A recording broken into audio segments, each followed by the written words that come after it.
नमस्कार दोस्तों, स्वागत है आपका। दोस्तों आइए देखते हैं भारतीय अर्थव्यवस्था का बहुत ही महत्वपूर्ण चैप्टर खाद्य सुरक्षा से संबंधित बहुत ही महत्वपूर्ण प्रश्न।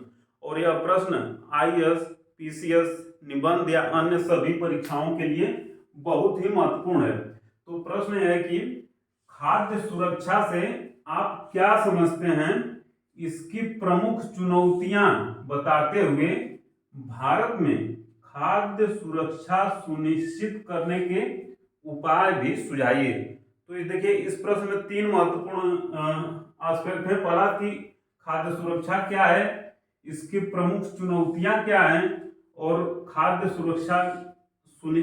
सुरक्षा सुनिश्चित करने के उपाय भी बताना है। तो इसका आरंभ करते हैं। देखिए, खाद्य सुरक्षा से आशय है सभी लोगों को उचित पोषण युक्त भोजन की उपलब्धता निरंतर सुनिश्चित करना। तो इस परिभाषा में देखिए बहुत ही महत्वपूर्ण है। ये परिभाषा किसकी है? तो वो है बहुत ही महत्वपूर्ण संगठन फूड एंड एग्रीकल्चर ऑर्गेनाइजेशन, जिसका मुख्यालय रोम में है। तो इसी संगठन ने दिया इसकी परिभाषा, फूड एंड एग्रीकल्चर ऑर्गेनाइजेशन, खाद्य एवं कृषि संगठन। तो इसमें देखिए कि सभी लोगों को, अर्थात समाज के जितने भी लोग हैं, तो सभी लोगों को उचित पोषण युक्त भोजन कैसा हो? पोषण युक्त हो, उपलब्धता निरंतर सुनिश्चित करना। तो निरंतर सुनिश्चित हो, नहीं कि एक दिन मिले, 2-4 दिन न मिले। तो अब फिर आगे देखते हैं कि खाद्य सुरक्षा की प्रमुख चुनौतियां निम्नलिखित हैं। तो इसमें 7 महत्वपूर्ण चुनौतियों को देखते हैं। नंबर 1, खाद्य सुरक्षा की सर्व प्रमुख चुनौती यह है कि भोजन तक समाज के सभी वर्गों की पहुंच नहीं है। विशेषकर अनुसूचित जाति, अनुसूचित जनजाति, आदिवासी समूह या अन्य वंचित समूहों को जो भोजन है पोषण युक्त, उस वहां तक पहुंच नहीं है, इनको पोषण युक्त भोजन नहीं मिल पा रहा है। सबसे बड़ी चुनौती तो यही है। दूसरी प्रमुख चुनौती है कि प्राकृतिक आपदाएं की बारंबारता के कारण उत्पादन प्रभावित हो रहा है, उत्पादन पर नकारात्मक प्रभाव पड़ रहा है। इसलिए खाद्य सुरक्षा की यह भी एक प्रमुख चुनौती है। तीसरी प्रमुख चुनौती खाद्य सुरक्षा की, सरकार की देखिए जो नीतियां हैं, योजनाएं हैं एवं कार्यक्रम हैं, तो उनका क्रियान्वयन उचित ढंग से नहीं हो पा रहा है। यह भी एक खाद्य सुरक्षा के समक्ष बहुत ही कठिन चुनौती है। क्योंकि देखिए योजनाएं, नीतियां या कार्यक्रम चाहे जितना अच्छा बना लें, किंतु अगर उसका क्रियान्वयन उचित ढंग से न हो तो उन नीतियों का अच्छा प्रभाव नहीं पड़ेगा। चौथा महत्वपूर्ण है कि खाद्यान्न उत्पादन धीमी गति से बढ़ना। खाद्यान्न का उत्पादन धीमी गति से बढ़ रहा है, जबकि जनसंख्या तेजी से बढ़ रही है। इसलिए यह भी एक खाद्य सुरक्षा के समक्ष गंभीर चुनौती है। पांचवी चुनौती यह है कि बढ़ती हुई जनसंख्या, अशिक्षा, गरीबी, बेरोजगारी एवं लैंगिक भेदभाव भी खाद्य सुरक्षा के समक्ष एक गंभीर चुनौती है। लैंगिक भेदभाव देखिए कि सामान्यतः गांवों में अभी भी भोजन जब बन जाता है तो पुरुष जब भोजन कर लेते हैं उसके बाद ही सामान्यतः महिलाएं भोजन करती हैं। इसलिए अनेक बार भोजन कम पड़ जाता है, तो थोड़ा बहुत रूखा सूखा जो बचा है वही महिलाएं खाकर सो जाती हैं। इसलिए उनमें पोषक तत्वों की कमी हो जाती है। छठी प्रमुख चुनौती है सरकार के विभिन्न मंत्रालयों के बीच तालमेल का अभाव। और सातवीं महत्वपूर्ण चुनौती है व्यवस्था में विद्यमान भ्रष्टाचार। तो ये 7 प्रमुख चुनौतियां हैं। अब देखते हैं कि जो भारत में खाद्य सुरक्षा की जो चुनौतियां हैं, तो इसको दूर कैसे किया जाए, या भारत में खाद्य सुरक्षा सुनिश्चित करने के क्या सुझाव हो सकते हैं। तो इसमें एक लाइन तो लिखेंगे कि भारत में खाद्य सुरक्षा सुनिश्चित करने के सुझाव निम्नलिखित हैं। नंबर 1, राष्ट्रीय खाद्य सुरक्षा अधिनियम 2013 के प्रावधानों को प्रभावित तरीके से लागू किया जाए। तो देखिए राष्ट्रीय खाद्य सुरक्षा अधिनियम ये 2013 का है। इसमें प्रावधान किया गया है कि समाज का, भारत की जनसंख्या का 67% इसमें से 50% शहरी जनसंख्या और 75% ग्रामीण जनसंख्या, इस प्रकार कुल 67% भारत की जनसंख्या को सब्सिडी के दर पे अनाज उपलब्ध कराना। इसमें से 3 रुपए किलो चावल, 2 रुपए किलो गेहूं और 1 रुपए प्रति किलो मोटे अनाज प्रदान किया जाता है भारत की 67% आबादी को।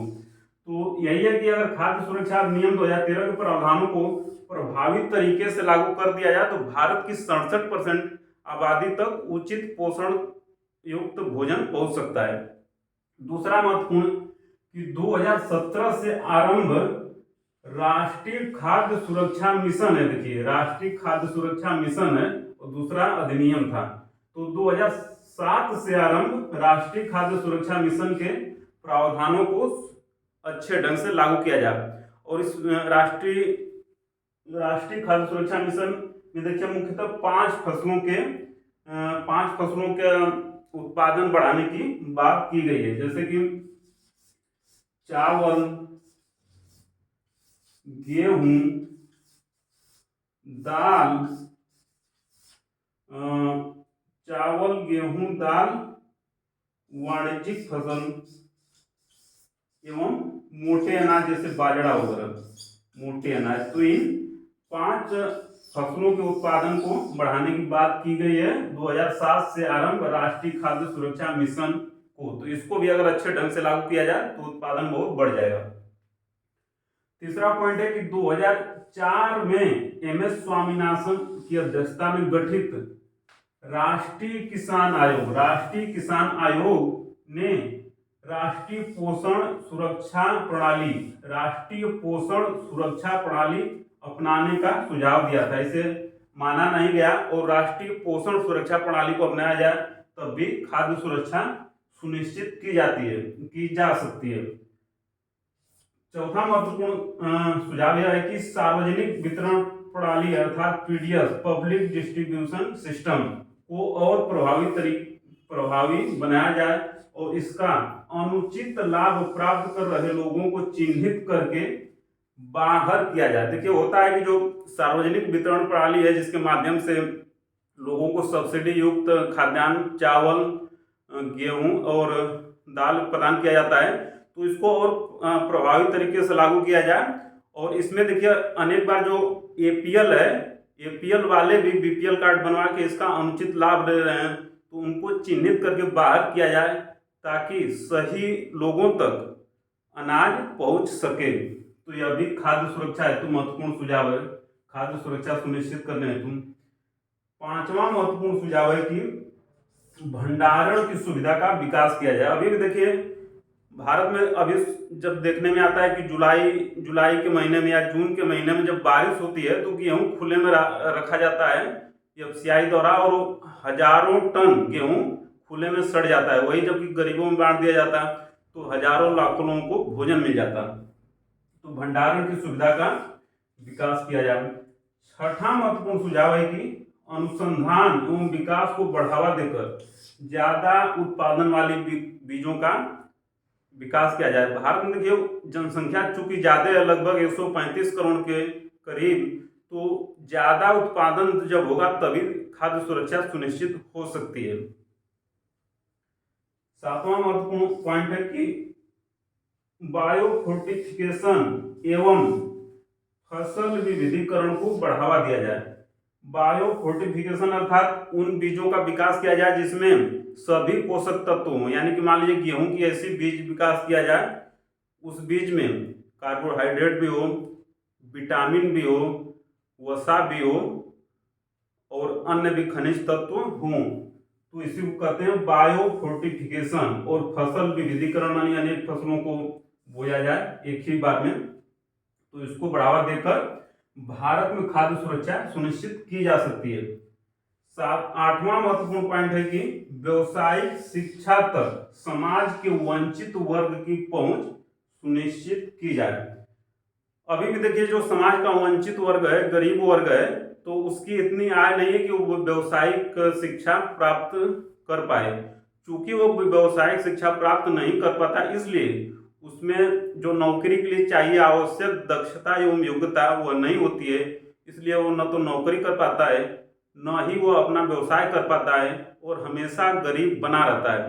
तो उसको गरीबी से बाहर निकालने के लिए जरूरी है कि उसमें व्यवसायिक शिक्षा उसे दी जाए, ताकि वो अपना व्यवसाय कर सके या नौकरी कर सके और गरीबी के जंजाल से बाहर निकल सके और अपनी खाद्य सुरक्षा सुनिश्चित कर सके।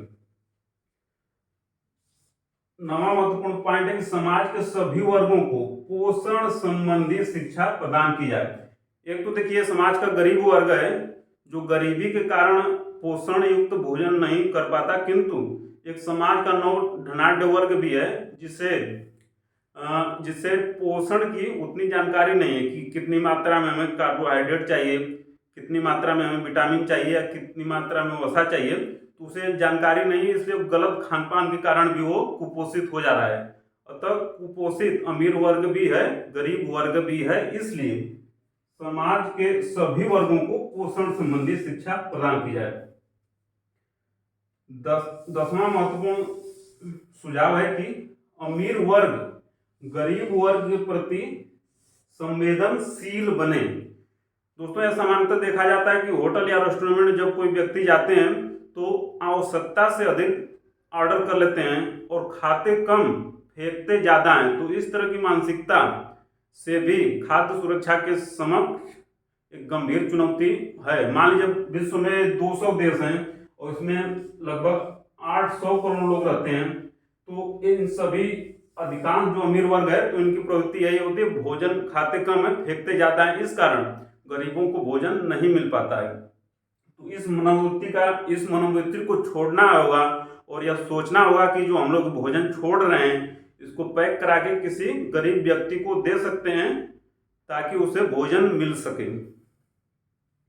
11वां महत्वपूर्ण सुझाव है कि व्यवस्था में विद्यमान भ्रष्टाचार को दूर किया जाए। भ्रष्टाचार देखिए हर स्तर पर, चाहे राजनीतिक स्तर, प्रशासनिक स्तर या समाज के अन्य वर्गों में भ्रष्टाचार की समस्या है, तो इसे भी दूर किया जाए ताकि भारत में खाद्य सुरक्षा सुनिश्चित की जा सके।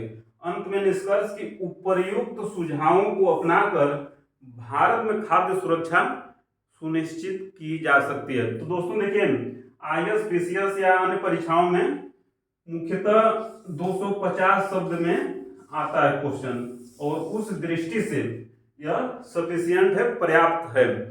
तो आज इतना ही दोस्तों, मिलते हैं जल्दी अगली वीडियो में एक नए चैप्टर के साथ। नमस्कार।